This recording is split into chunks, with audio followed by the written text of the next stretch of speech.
طلع البدر علينا من ثنيات الوداع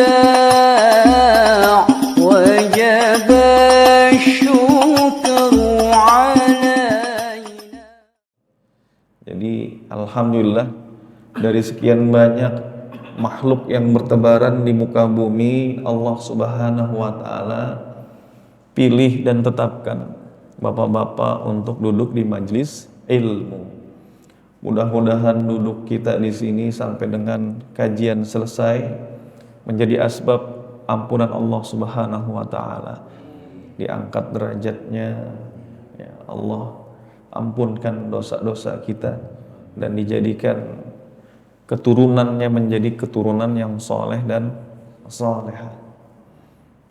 Inna nafsa in lam tushghilhu bil haqq shaghalatka fil batil. Jadi ada kalam Imam Syafi'i, sebagian mengatakan Ibnu Taimiyah, atau kalimat dari Ibnu Qayyim al-Jauziyah, innan nafsa, sesungguhnya jiwa, in lam tushghilhu bil haqq, kalau tidak disibukkan dengan amal kebaikan, sesuatu yang hak, syaghalatka fil batil, maka dia akan menyibukkan engkau dalam perkara-perkara yang batil.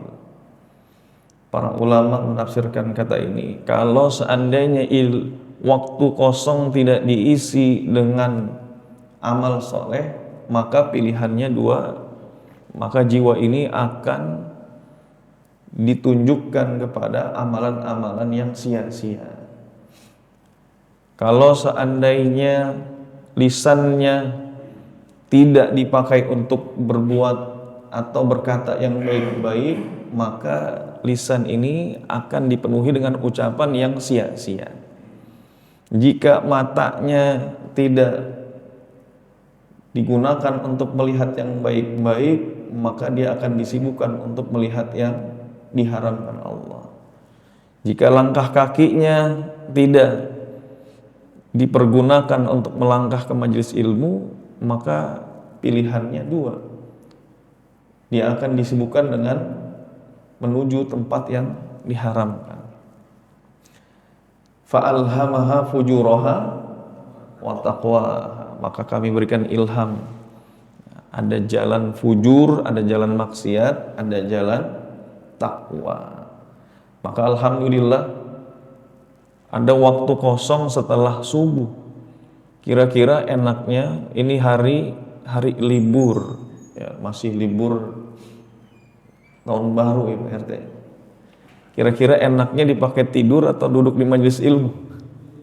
Tidur, tenang sampai siang. Tapi ternyata kita duduk di majelis ilmu. Alhamdulillah kita masuk ke dalam bulan Rajab. Sekarang bulan Rajab. Kalau orang kita bilang Rajab, orang Arab bilang Rajab. Termasuk bulan haram. 4 bulan haram, bulan Rajab. Setelah itu bulan Dzulqa'dah. Setelah Dzulqa'dah, Dzulhijjah. Ramadan bulan haram. Kalau bulan haram itu dalam Al-Quran, yas'alunaka 'anil haram. Orang-orang, para sahabat bertanya tentang bulan haram. Yas'alunaka 'anil haram, qul qitalu fihi kabir. Katakanlah, sampaikanlah wahai Muhammad, bahwa berperang di bulan haram itu hukumnya dosa besar, kabir. Jadi 4 bulan haram itu tidak boleh berperang. Bulan Rajab, Dzulqa'dah, Dzulhijjah, Muharram. Bulan Ramadan boleh perang nggak? Perang Badar di bulan Ramadan. Nabi perang di bulan Ramadan. Seandainya di bulan Rajab nggak boleh, karena memang dilarang untuk berperang. Jadi 4 bulan itu walaupun orang-orang Arab itu bukan muslim, dulu-dulu mereka punya perjanjian tidak berperang di bulan haram. Kalau ada yang berperang di bulan haram, nah ini berarti melanggar perjanjian mereka. Nanti dendanya besar. Maka di bulan haram itu bahkan masuk nanti ke dalam tradisi keislaman. Tetap sebagian ada yang mengatakan dihapus, mansuh, bahwa bulan haram dilarang berperang, karena setelah itu banyak juga terjadi peperangan di bulan haram setelahnya. Rajab dikatakan syahruz zar'i, bulan Rajab itu kita nih sekarang bulan syahruz zar'i, bulan nanam. Bapak-bapak lagi mulai menanam bibit-bibit ketaatan, mulai ditanam pada bulan Rajab. Para ulama-ulama dulu mengatakan bahwa bulan ini mulai nih kita latihan. Latihan apa? Latihan puasa menuju bulan Ramadan, biar startnya nggak kecapean. Kalau orang Ramadan baru mulai puasa, baru mulai baca Quran, baru mulai nambah-nambah sholat sunnah, insya Allah taraweh pekan pertama ini setelahnya sudah mulai kosong, karena latihannya baru di bulan Ramadan, capek, ngebut. Tapi kalau latihan dari bulan Rajab, insya Allah bulan Ramadan, maka disebut kata para ulama syahrul hasad, bulan untuk panen.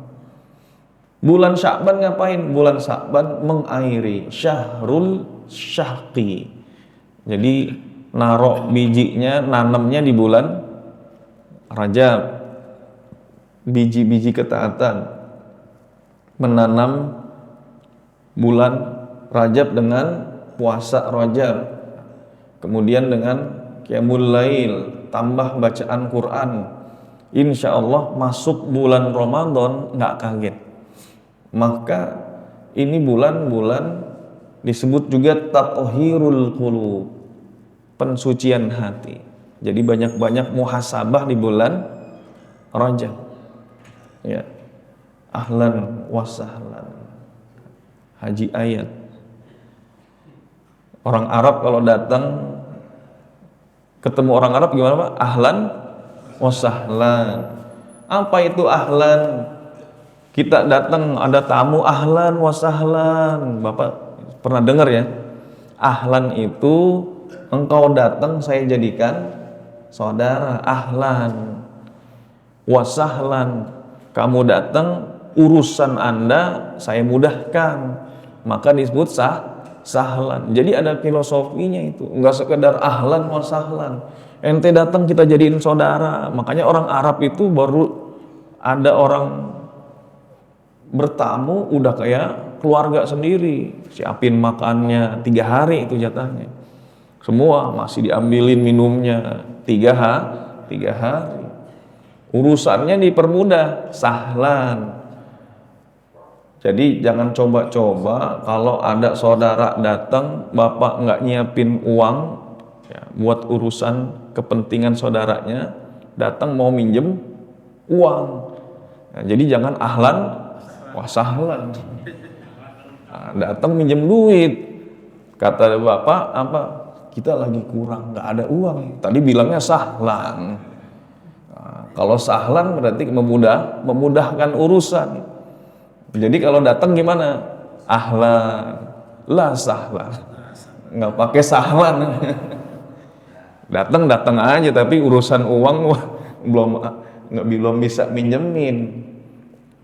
Nah, ini filosofinya ahlan wa sahlan, masya Allah. Kalau kita cuma selamat datang, ente datang ke sini selamat, kita kasih kemudahan juga. Ya. Rajab syahrut tathhirul qulub. Nah, yang namanya bulan Rajab itu bulan mensucikan hati. Jadi di sini bulan untuk muhasabah, bulannya untuk para ahli hisab. Nah, ada. Jadi orang-orang rokok Ini bulannya orang Rajab nih, bulan ahlu hisab. Hasibu qabla an tuhasabu, hisablah dirimu sebelum dihisab nanti pada yaumul hisab, sebelum pada yaumul mizan. Ya. Disebutkan dalam Al-Qur'an itu, fa amma man utiya kitabahu biyaminihi fasawfa yuhasabu hisaban yasira. Maka barang siapa yang diberikan catatan amalnya dengan tangan kanannya, fasawfa yuhasabu hisaban yasira, maka akan dimudahkan hisabnya. Wa yanqalibu ila ahlihi masrura, kemudian kembali kepada keluarganya nanti di surga dalam keadaan gembira. Dalil bahwa kalau keluarganya soleh, insya Allah ketemu lagi di surga. Wa yanqalibu ila ahlihi masrura, dalam keadaan bergembira. Tetangganya siapa? Tetangganya anaknya, tetangganya cucunya, tetangganya bapaknya, tetangganya kakeknya, kumpul di situ. Wa yanqalibu ila ahlihi masrura, dihisabnya dengan hisaban yasira, mudah. Apa itu hisaban yasira? Kata para ulama, hisab yang mudah itu, kata Nabi, seperti kita melakukan sholat maktubah. Kenapa? Karena yang namanya hisab nanti pada yaumul mahsyar itu 50.000 tahun.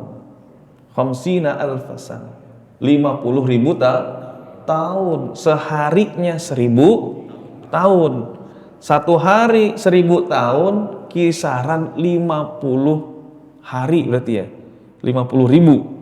Nah, cuman seharinya 1.000 tahun. Allah bikin kuat nanti kaki orang-orang yang dikumpulkan pada padang mahsyar sehingga dia bisa berdiri. Mataharinya 1 mil. 1 mil itu 1, berapa kilo? 1,6 atau 1,7 kilo. 2 kilo. Ini aja berapa ratus ribu kilo ya, matahari. Udah panas. Apalagi 1 mil. Maka ada yang Allah mudahkan, termasuk orang-orang yang dimudahkan Allah itu orang-orang yang rajulun qalbuhu mu'allaqun fil masajid, orang-orang yang hatinya itu terpaut dengan masjid. Insya Allah bapak-bapak semua dimudahkan hisabnya di yaumul akhir. Nongkrongnya di mana? Di masjid. Nggak jauh dari majelis, namanya majelis. Majlisul ilm, ada majlis qahwah, majlis kopi gitu. Nongkrongnya di kafe, majlis kafe, majlis qahwah. Orang Arab bukan bilangnya bikin qahwah, majlis gahwah. Qahwah jadi gahwah, kopnya jadi gah, as-saqaf jadi as-sagab. Masuk ke dalam bahasa kita orang Indonesia as-segab, dari kata-kata as-saqaf. Ini hurufnya huruf komis berubah menjadi gamis. Asalnya kop itu komis, komis jadi gamis. Kadafi, Qaddafi jadi ya Gaddafi. Siapa itu? Presiden Libya siapa? Muammar. Ya, Muammar Gaddafi. Muammar Gaddafi. Satu-satunya negara Arab yang Masya Allah listrik gratis, kuliah gratis. Pengen menyatukan dunia Arab dengan uang emas.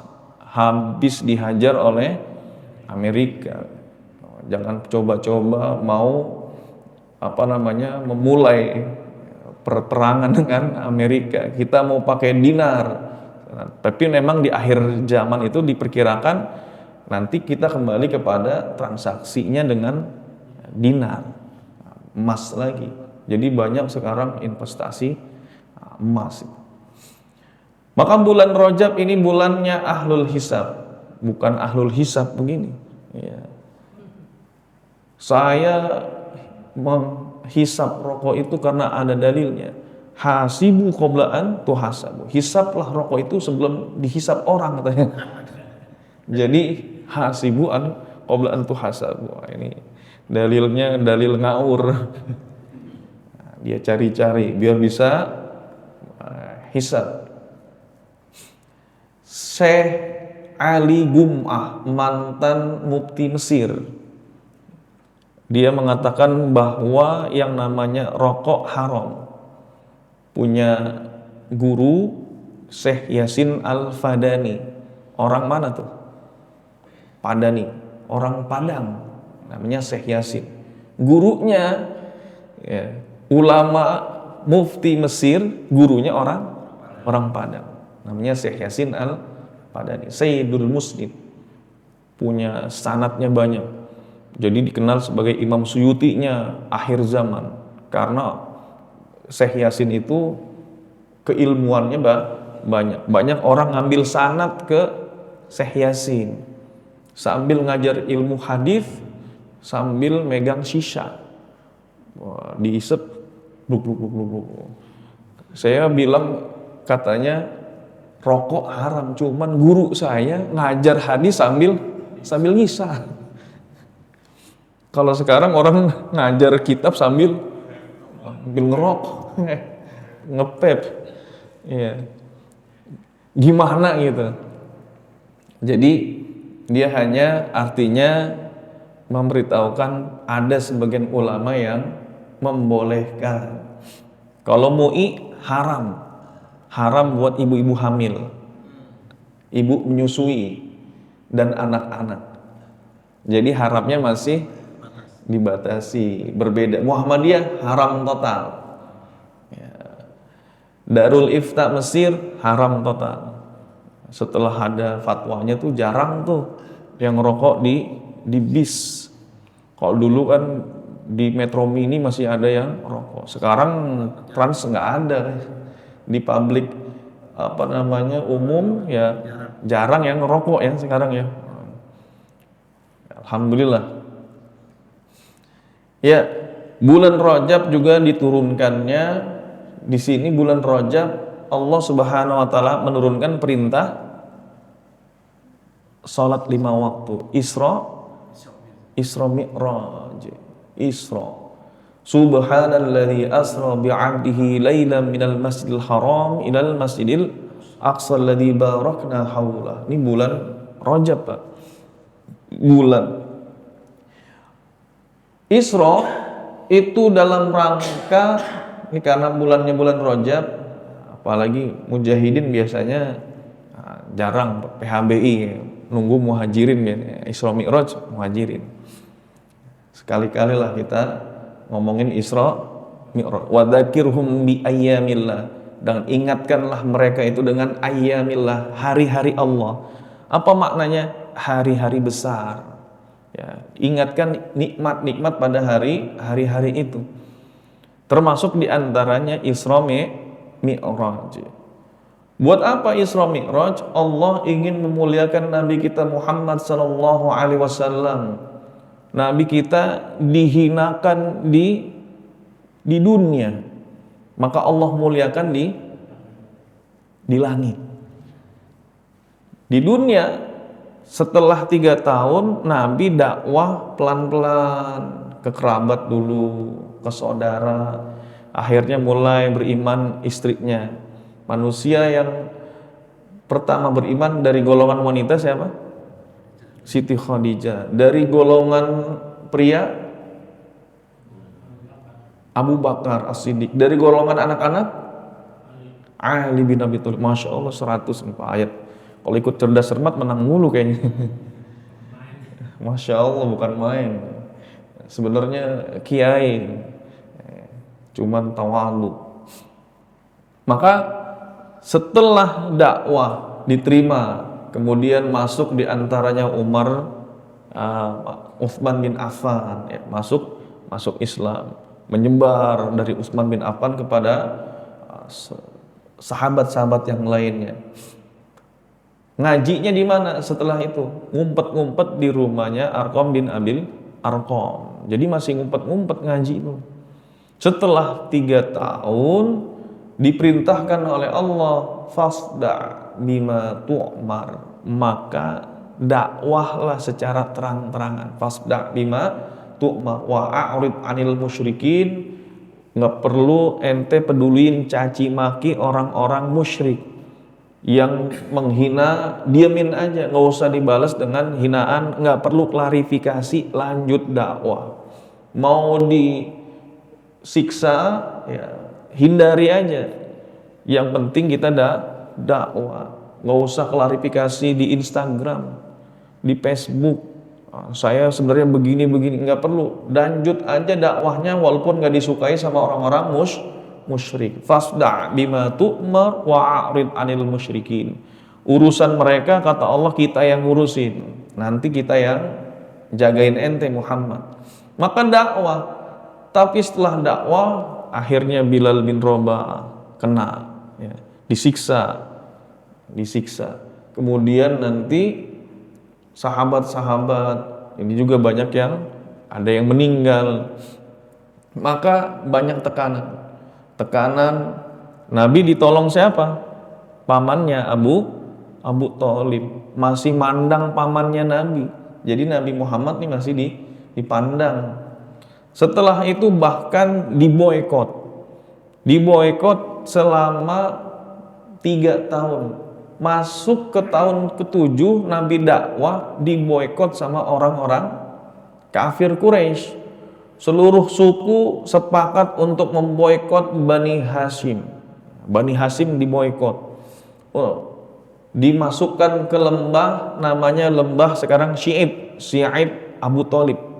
Jadi kalau Bapak umroh itu bisa main-main ke Syi'bu Abi Thalib, namanya lembah Abu Thalib. Dari tahun berapa Nabi diboikot? Tahun ke-7 sampai ke-10. Berapa tahun? 3 tahun. 3 tahun Nabi beserta Bani Hashim itu makan daun sama kulit pohon. Jadi makan daun sama kulit pohon. Anak-anak yang muslim atau yang masih kafir kalau dia Bani Hashim diboikot. Apa isi boikotnya? Sepakat orang-orang Quraisy tidak boleh menikah dengan Bani Hashim, tidak boleh berdagang, tidak boleh bergaul, tidak boleh mengajukan perjanjian damai kepada Bani Hashim, tidak boleh tolong-menolong selama 3 tahun. Nabi sabar, tetap dakwah, sampai pada masanya ada pemuka Quraisy yang berdiri di depan pintu Ka'bah. Apakah kita tidak merasa hina dengan kita makan cukup gitu ya, sedangkan Bani Hashim kelaparan. Kemudian Nabi juga mendapatkan mukjizat, turun ilham disampaikan kepada pamannya Abu Thalib bahwa surat perjanjian boikotnya yang digantungkan di dalam Ka'bah itu sudah dimakan raya. Sisanya hanya tulisan Bismikallahumma. Apa lanjutannya Pak? Jangan lanjut Bismikallahumma ahya wa amut. Bismika Allahumma, dengan menyebut namamu ya Allah. Ternyata betul setelah dibuka pintu Ka'bah yang tersisa hanya Bismikallahumma. Akhirnya boikot diberhentikan. Jadi setelah berapa? 3 tahun, bayangkan, terisolasi. Kalau sekarang di Gaza, terisolasi. Penjara terbesar dunia ya Gaza. Satu umat diboikot sama Israel. Waliyadzubillah. Mudah-mudahan Allah bantu saudara-saudara kita. Ini perjanjiannya gencatan senjata cuma di mulut doang. Orang-orang kafir begitu. Wa aufu bi ahdi ufi bi ahdikum, kata Allah kepada Bani Israel, penuhilah perjanjian kepadaku, maka aku akan memenuhi apa yang aku janjikan kepada engkau. Jadi syaratnya gampang kepada Allah. Kalau mau dipenuhi janjinya, penuhi janji dulu, taat dulu. Tapi mereka begitu modelnya, orang-orang Bani Israel. Setelah pulang dari pemboikotan, nggak lama Siti Khadijah yang membela Nabi selama ini, orang yang pertama masuk Islam memberikan support kepada Nabi, meninggal. Mulai Nabi sedih. Setelah itu nggak lama Abu Thalib juga meninggal. Apalagi ketika mau meninggal, datang Rasulullah, ya Ami, wahai pamanku, qul la ilaha illallah, ucapkanlah kalimat la ilaha illallah, yang ini akan menjadi hujjah antara aku dan Allah, menjadikan aku sebagai syafaat nanti pada hari kiamat. Di situ ada Abu Jahal. Kenal namanya Amru bin Hisham? Pernah dengar dalam sejarah Islam Amru bin Hisham, pernah nggak Pak? Amru bin Hisham. Siapa Amru bin Hisham? Abu Jahal. Jadi Abu Jahal itu namanya Amru bin Hisham. Dijulukinya Abu Hakam.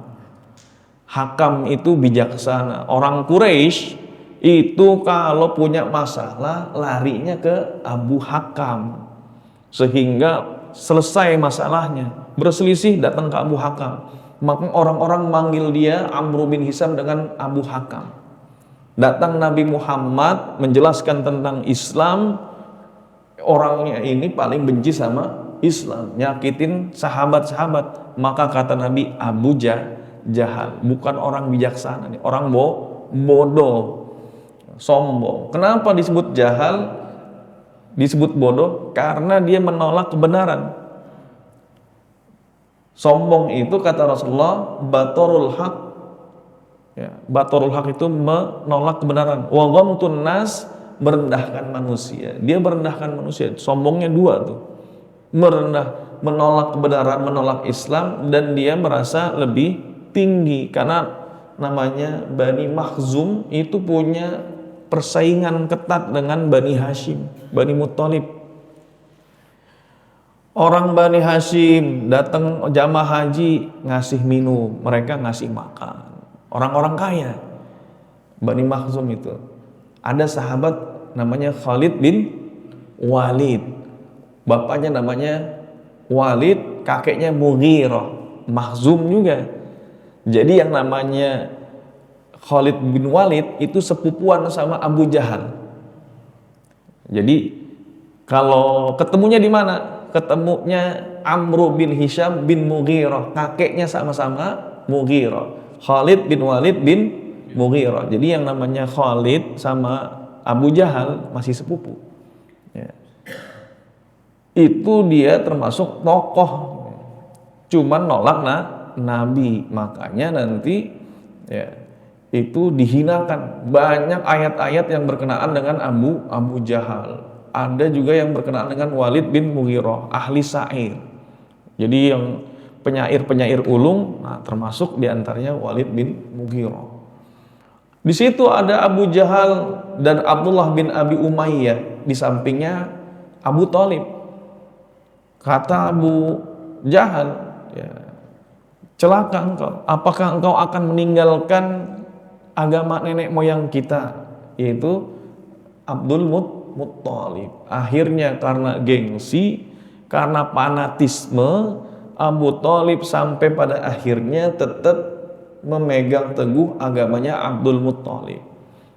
Jadi nggak masuk Islam. Nabi sedih. Turun ayat, innaka la tahdi man ahbabta walakinnallaha yahdi may yasha. Engkau tidak akan mampu untuk memberikan petunjuk kepada orang yang engkau cintai, wahai Muhammad, walakinnallaha yahdi may yasha, tapi Allah menunjuki hidayah kepada orang yang dikehendaki. Sekuat apa Bapak doa, ini saudara saya nggak bener ini, didoain, tapi kalau Allah nggak mau ngasih hidayah, nggak bakal turun. Jadi hidayah itu hak prerogatif kita, cuman asbab hidayah. Makanya dalam doa kita itu ada Allahumma ja'alni sababan liman ihtada. Allahumma ja'alni sababan liman ihtada. Ya Allah, jadikanlah aku sebagai asbab saja, sebagai asbab orang yang Engkau berikan petunjuk. Maka setelah Nabi turun ayat innaka la tahdi man ahbabta walakin Allah yahdi may yasha, meninggal Abu Thalib, orang-orang kafir Quraisy bebas menyakiti Nabi Muhammad. Bentengnya udah hilang. Punya pamannya nggak ngebelain, namanya Abu Lahab. Nah, ini pamannya sendiri bahkan malah yang nyerang Nabi. Banyak, akhirnya mulai ada Hamzah. Cuman yang sebagai tokohnya ketika itu siapa? Abu Thalib. Abbas ada, Abbas bin Abdul Muthalib bahkan ketika di Mekah itu belum masuk Islam, walaupun dia membela Nabi juga. Sebagian ada yang mengatakan masuk Islamnya diam-diam.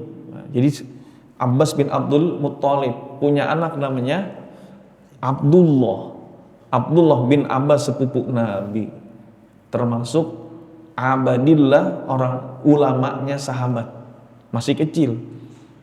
Ketika Nabi meninggal umurnya 12. Lanjut Abu Bakar As-Siddiq 2 tahun. Setelah itu meninggal lagi Abu Bakar As-Siddiq, masuk Khalifah Umar bin Khattab. Umurnya berapa tuh? 12 tahun di umur Nabi, 2 tahun pada zamannya Abu Bakar As-Siddiq, masuk ke Umar bin Khattab umur 15-an. Umar bin Khattab tahu bahwa Abdullah bin Abbas ahli tafsir. Umur 15, karena dapat doa Nabi. Nabi ketika itu mendoakan Abdullah bin Abbas, apa kata Nabi? Allahumma alimhu ta'wil. Allahumma faqihu fid din wa alimhu ta'wil. Pahamkan Ibnu Abbas kepada agamanya dan jadikanlah dia ahli ta'wil, ahli tafsir. Duduknya dengan kubar. Jadi sahabat-sahabat senior kumpul. Umar bin Khattab ngumpulin satu waktu. Di situ ada Abdullah bin Abbas, sahabat senior bingung, ini anak mana ini? Umur 15 tahun duduknya dengan orang-orang sahabat senior. Ketika itu ditanya sama Umar bin Khattab, ada yang tahu tafsir dari surah Idza jaa nasrullahi wal fath? Sebagian sahabat dikatakan, ya, itu waktu dimana kita akan ditolong, ya, ketika menghadapi orang Quraisy, Fathu Mekah, orang akan masuk Islam berbondong-bondong. Umar diam. Setelah itu sebagian nggak ada yang jawab. Diserahkan kepada Ibnu Abbas. Apa arti dari idza jaa nasrullahi wal fath wa ra'aitan nasa yadkhuluna fi dinillahi afwaja? Manusia akan masuk Islam secara berbondong-bondong. Jawaban Ibnu Abbas beda. Surah An-Nasr ini surah pemberitahuan dari Allah bahwa waktu umurnya Nabi Muhammad udah dekat. Setelah itu yang paham ketika itu Abu Bakar As-Siddiq, turun ayat ini Abu Bakar As-Siddiq nangis. Karena apa? Ini ayat menunjukkan bahwa Islamnya nanti sudah dimenangkan, umat masuk Islam berbondong-bondong, tugas risalahnya selesai Nabi Muhammad. Maka waktu ajal Nabi Muhammad telah dekat. Masya Allah, begitulah Umar bin Khattab menghargai seorang anak yang memiliki ilmu. Maka dalam majlis musyawarah itu diperlukan orang-orang alim yang mengerti syariat, karena khawatir nanti keputusannya melenceng syariat, ternyata tidak diperbolehkan. Maka di sini kalau kita lihat bank-bank yang namanya lembaga keuangan syariah itu punya namanya DPS, Dewan Pengawas Syariah. Lembaga amil zakat dia harus ada DPS-nya, Dewan Pengawas Syariah. Karena kalau seandainya zakatnya tidak sesuai dengan aturan syariah, berdosa. Membuat produk lembaga keuangan syariah tidak sesuai dengan hukumnya, bisa kena. Jadi produk-produk ini banyak yang dijual yang sesuai dengan syariah. Pokoknya kalau dia bank syariah, tidak mungkin menjual produk yang bukan direstui atau tidak sesuai dengan fatwanya MUI. Karena apa? Karena ada Dewan Pengawas Syariahnya. Kalau salah, tangkap penjara. Karena sebagian ada lembaga sosial yang mengeluarkan, mendistribusikan hasil zakat dan sedekah tidak sesuai dengan ketentuan fatwa. Fatwanya yang namanya amil zakat itu 1/8 atau 12,5%. Dia ngambil jatah sekitar 40-50%. Konsultasi dengan DPS-nya, Dewan Pengawas Syariahnya. Atau mungkin kadang-kadang mengambil keputusan sendiri. Itu resikonya kalau jadi DPS. Kalau sampai ketahuan audit syariah, ternyata dikeluarkan distribusinya tidak sesuai dengan fatwa, kena. Saya termasuk DPS di lembaga amil zakat, Baitul Mal Merapi, Merbabu. Kita hati-hati kalau mau menyalurkan zakat. Maka setelah Rasulullah itu dihinakan di dunia, merasa terhina, Allah muliakan. Sebelum itu kemana? Dakwah Nabi setelah itu ke Taif, harapannya. Di Mekah ditolak. Coba-coba kita pergi ke Taif. Ada yang udah pernah ke Taif? Pak Haji Maman ke Taif pernah? Iya. Taif ya. Taif itu 80-90 km dari Mekah. Obi ke Taif nggak kemarin? Ke Taif ya? Oh dapat ya. Rata-rata sekarang travel umroh bawa ke Taif. Nah, 90 km. Naik onta itu satu hari perjalanan 33 km. Onta itu satu perjalanannya sehari 33 km. Berarti kalau ke Taif berapa hari? 3 hari. Itu kalau naik onta. Saya naik kuda waktu di Mesir, nyewa. Kita pengen tuh liburan, nyewa kuda sejam. Iya. Turun dari kuda kakinya ngangkang, pegel. Teman saya 2 jam. Setelah bangun dari tidur baru kerasa itu. Bayangkan kalau naik onta bagaimana? Berhari-hari. Nabi ke Mekah, dari Mekah ke Madinah hampir 8 hari, 600 km ya.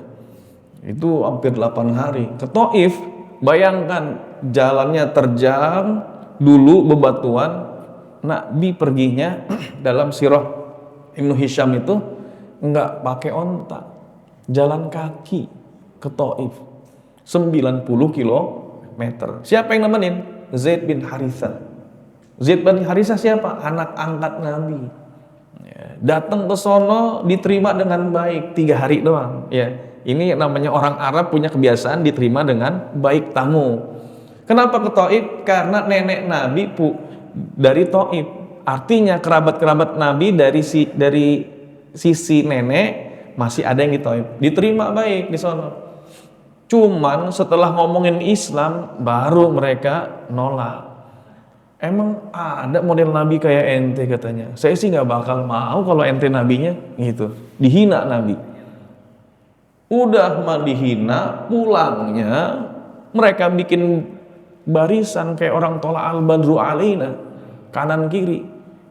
Anak-anak nimpukin, orang tua nimpukin, kaki Nabi jadi berdarah itu.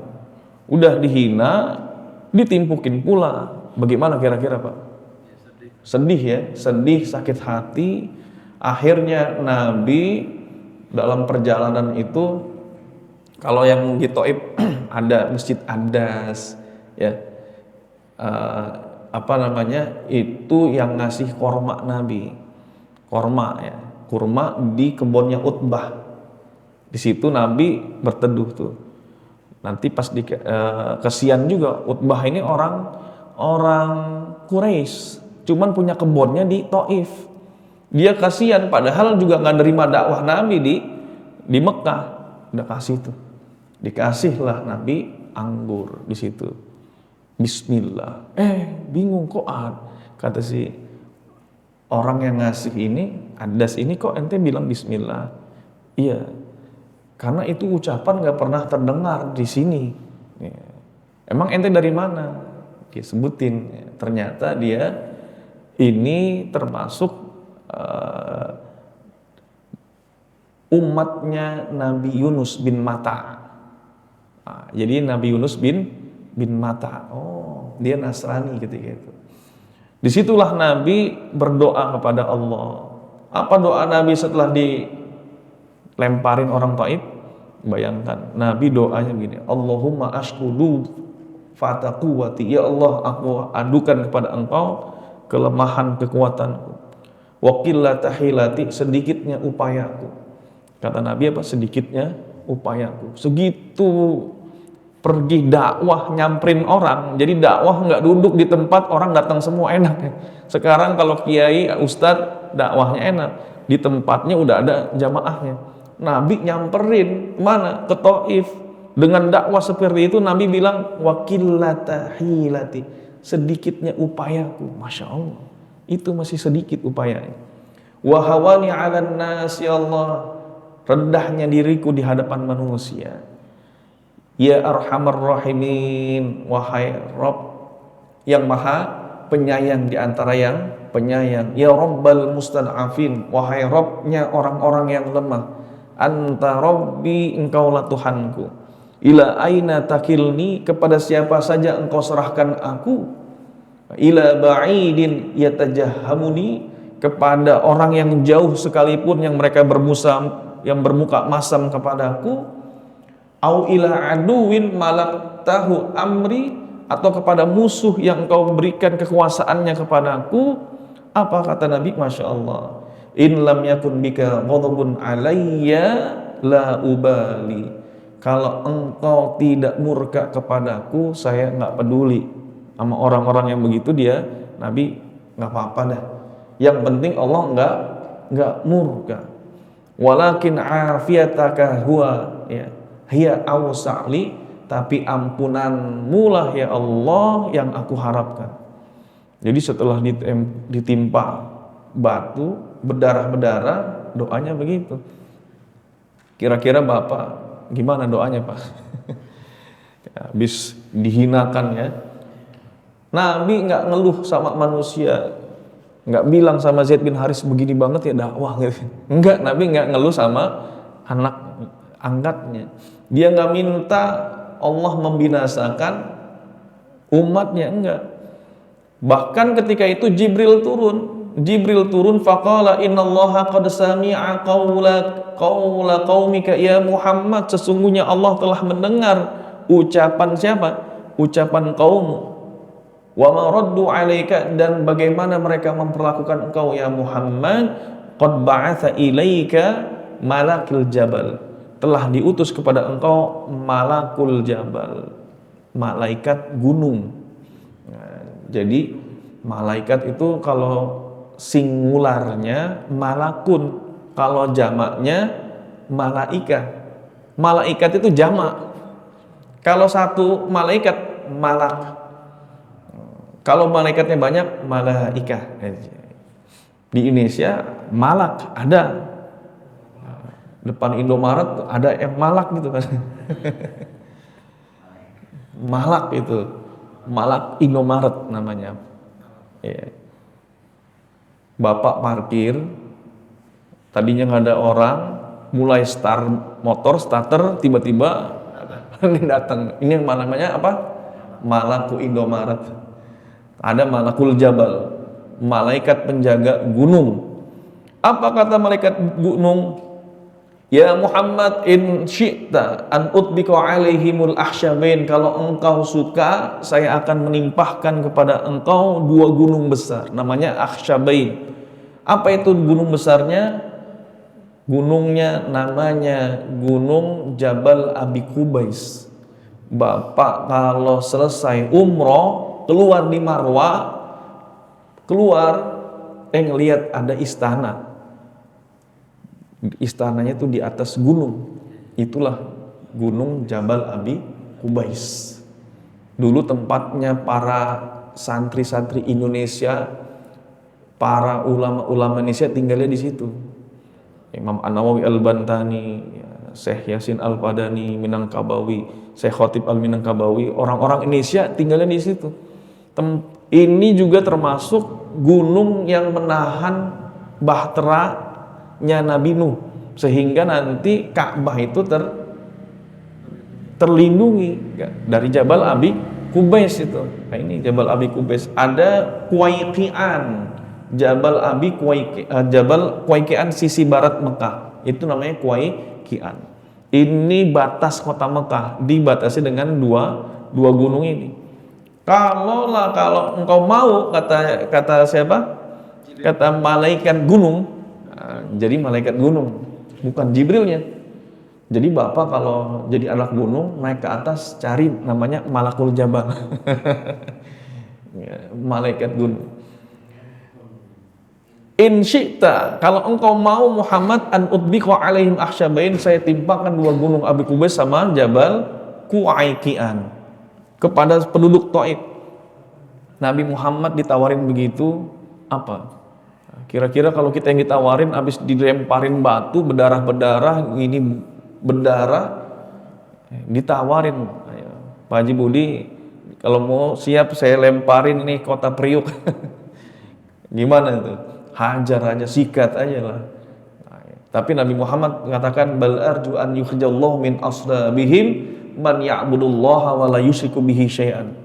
Bahkan saya berharap dari penduduk-penduduk Taif itu Allah mengeluarkan dari tulang sulbi mereka, artinya keturunan-keturunan mereka, man ya'budullah, itu seorang hamba yang menyembah Allah wa la yusyriku bihi syai'a, dan mereka tidak berbuat syirik kepadanya. 100% sekarang penduduk Taif itu mereka muslim.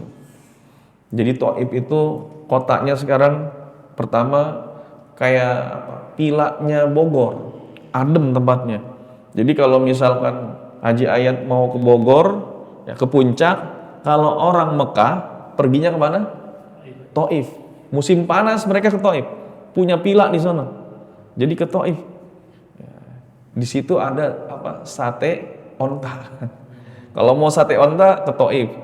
Jadi ada teleprik itu, kereta gantung naik ke atas, lumayan lama itu 20 menitan. Di situ nanti ada penjual apa namanya, ada kafe, ada macam-macam, sekarang jadi bagus ya.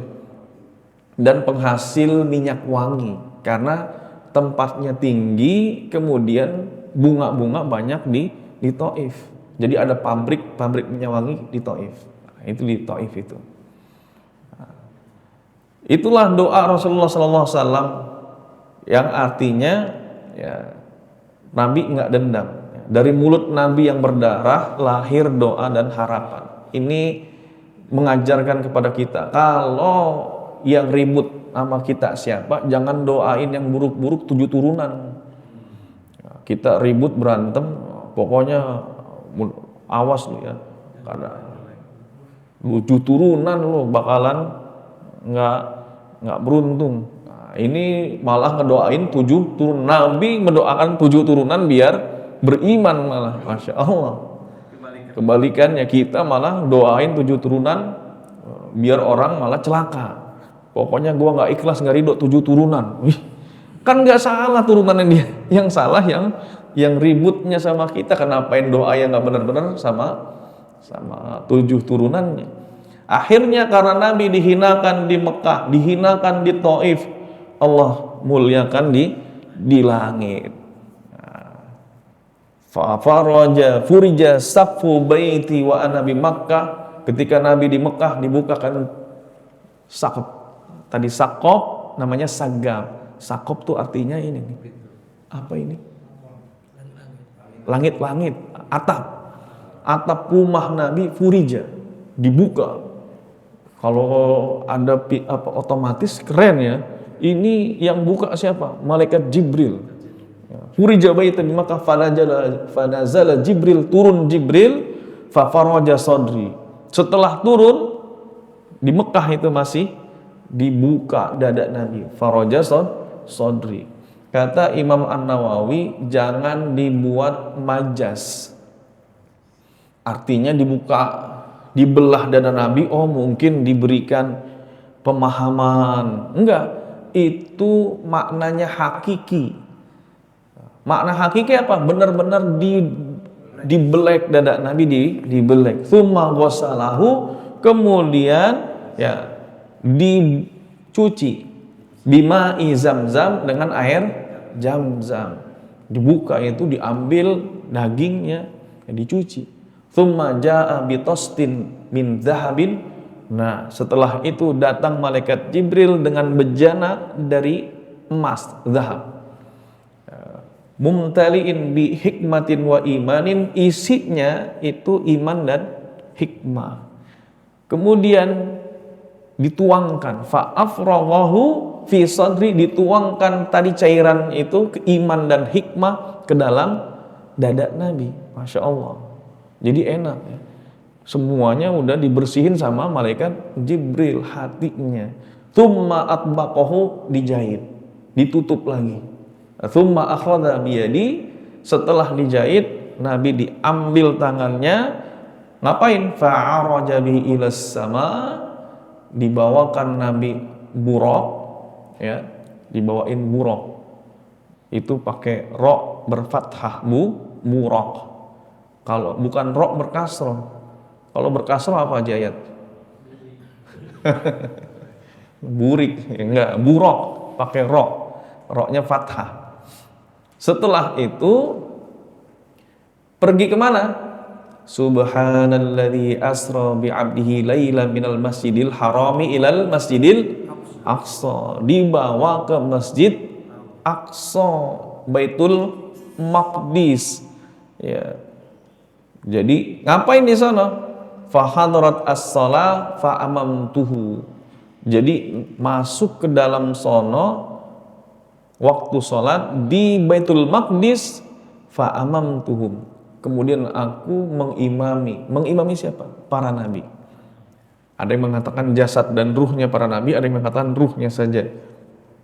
Jadi jasad atau ruhnya saja, ruh para nabi, Adam sampai seluruh nabi. Ini menandakan bahwa nabi sebagai sayyidul mursalin, pemimpin para nabi, karena mengimami seluruh nabi ketika itu. Ya. Fa'utitu bil buraq, setelah didatangkan kepada Nabi buraq, pergi ke sana, kemudian selesai mengimami, dibawa lagi ke langit dulu. Ya. Langit pertama, Nabi membawa Jibril ke langit pertama. Fastabtaha Jibril, nah Jibril minta izin kepada penjaga langit pertama. Malaikatnya ada. Jadi di malaikat penjaga langit pertama, nah Jibril minta izin. Qila, ditanya, man anta, ente siapa? Ana Jibril. Waman ma'aka, ente barang siapa itu? Nah, ditanya, Muhammad. Barang siapa? Muhammad. Au qad bu'itsa ilai, dia diutus sebagai nabi. Iya. Nah, maka dibukakan pintu langit pertama. Ketemu di situ, di langit pertama ada Nabi Adam alaihissalam. Di situ Nabi ngelihat, Nabi Adam itu kalau misalkan ngelihat ke kanan tersenyum, ke kiri nangis. Kenapa? Diperlihatkan di kanannya itu keturunan anak daripada Nabi Adam itu Bani Adam, namanya keturunan Nabi Adam Bani Adam. Kita nih Bani Adam. Ya, idza mata, kata Nabi, idza mata Bani Adam, kalau meninggal manusia, anaknya Adam maksudnya, in qata'a anhu amaluhu illa min thalas, terputus seluruh amalnya kecuali 3 dalam hadis. Maka setelah bertemu dengan Nabi Adam, marhaban bi ibni saleh wan nabi saleh, selamat datang anakku yang soleh, nabi yang soleh. Karena nabi itu anak Nabi Adam, jadi disebutnya ibni saleh. Naik lagi ke langit kedua, minta izin lagi malaikat Jibril. Di langit kedua bertemu dengan Nabi Isa dan Nabi Yahya. Setelah itu marhaban akhus saleh. Kalau tadi Nabi Adam manggilnya Ibnu Soleh, anak saya yang soleh. Kalau di langit kedua dibilang saudara saya yang soleh. Saudara sama Nabi. Nabi Isa, Nabi Yahya. Nabi Isa itu jasad dan ruh. Karena Nabi Isa belum meninggal. Di langit kedua. Nanti naik ke langit ketiga. Naik langit ketiga ada siapa? Ada Nabi Yusuf.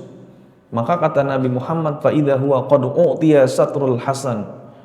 Namanya Yusuf itu diberikan anugerah sama Allah separuh keindahan. Jadi berkumpul separuh keindahan kepada Nabi Yusuf. Ganteng banget.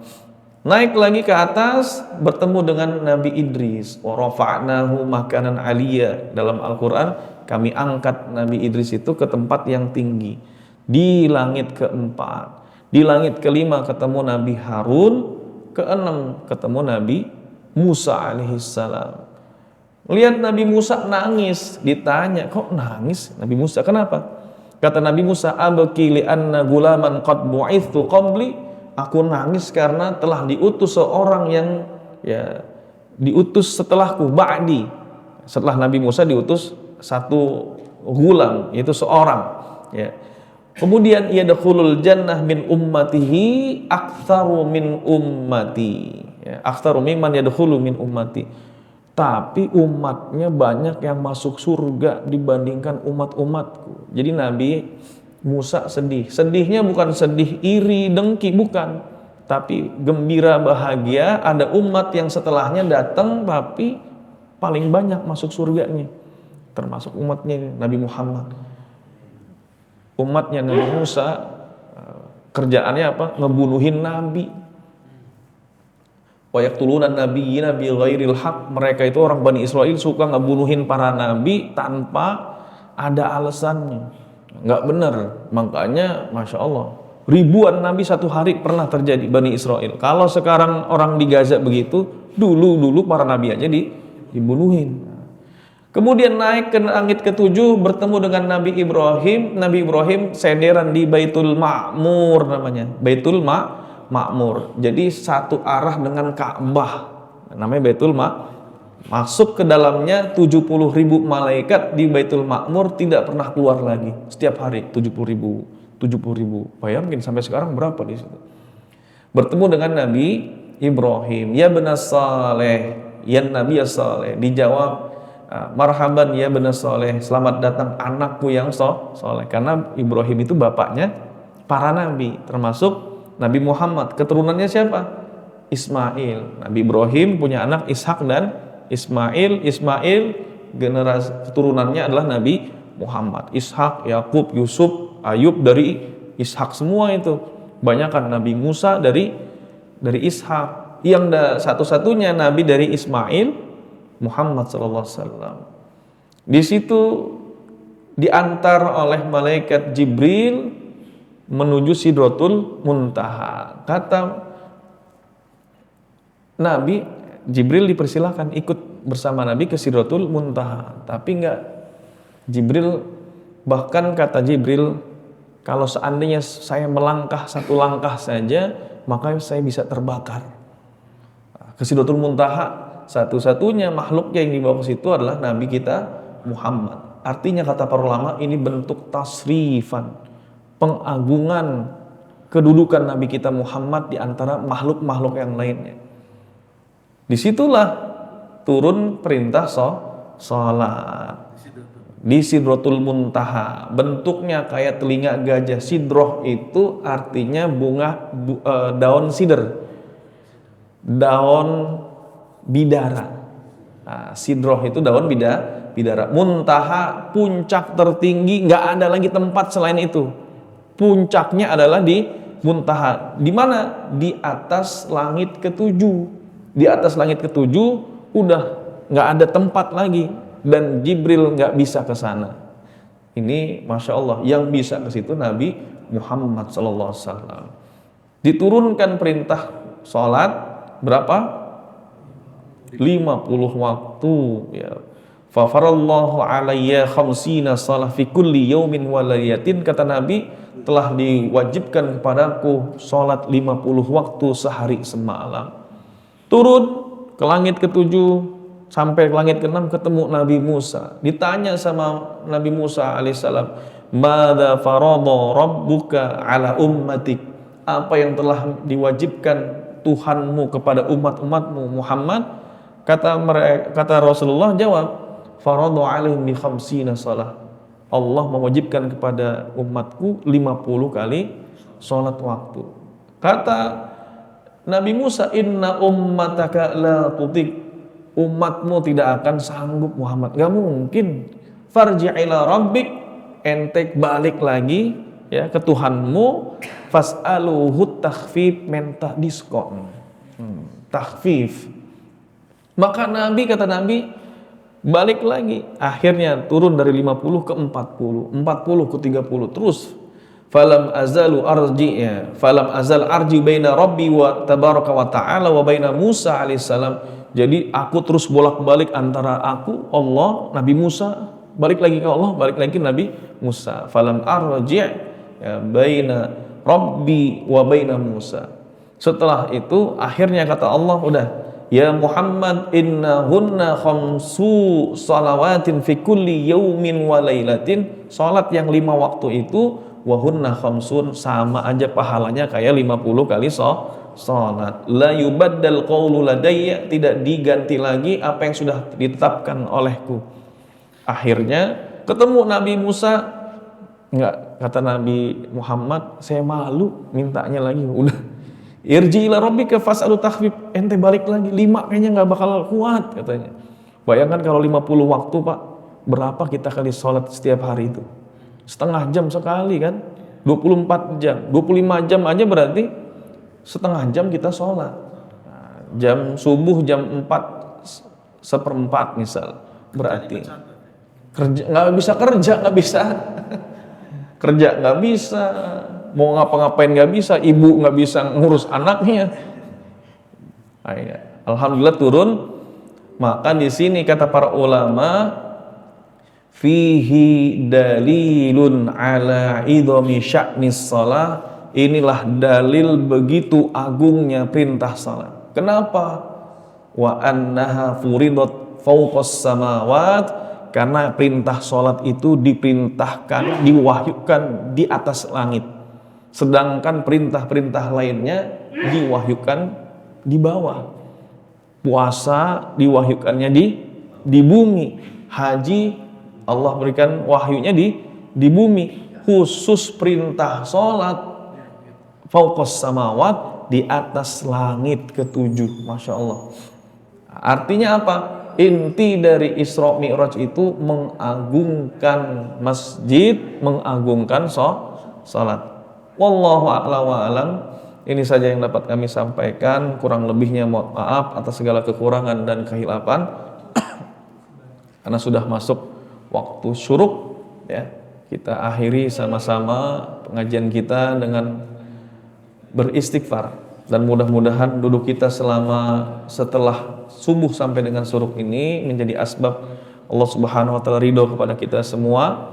Allah Subhanahu wa taala jadikan sebagai mawazinul hasanat, timbangan kebaikan di yaumul mizan, sehingga timbangan kita berat insyaallah, menjadi asbab dimasukkannya kita ke dalam surganya Allah Subhanahu wa taala. Dan mudah-mudahan kita mengambil ibrah dari kisah Isra Mi'raj ini. Jaga salat, kita utamakan salat, jangan sampai ninggal, untuk kita, untuk keluarga kita, keturunan-keturunan kita. Rabbi ja'alni muqimas shalah wa min dzurriyyati. Astaghfirullahaladzim, astaghfirullahaladzim, alhamdulillahirabbil alamin, hamdan syakirin, hamdan yuwafi ni'amahu wa yukafi mazidah. Ya Rabbana lakal hamdu kama yanbaghi li jalali wajhikal karim wa 'azimi sultani. Allahumma salli ala sayyidina Muhammadin fil awwalin wal akhirin wa barik wa sallim radhiyallahu ta'ala an kulli sahabati rasulillahi ajma'in. Allahumma ighfir lana dhunubana wa dhunuba walidayna warhamhuma kama rabbayana shighara. Allahumma anfa'na bima 'allamtana wa 'allimna ma yanfa'una warzuqna 'uluman tanfa'una fid dini wad dunya wal akhirah. Allahumma ij'al jam'ana hadza jam'an marhuma wa tafarruqana min ba'dihi tafarruqan ma'suna wa la taj'alna fina wa la minna wa la man ma'ana syaqiyan wa la mahruma ya arhamar rahimin. Rabbana atina fid dunya hasanah wa fil akhirati hasanah wa qina adzabannar. Bi fadlika subhana rabbika rabbil izzati amma yasifun. Wassalamun alal mursalin walhamdulillahi rabbil alamin. Subhanakallahumma bihamdika asyhadu an la ilaha illa anta astaghfiruka wa atubu ilaik. Assalamualaikum warahmatullahi wabarakatuh.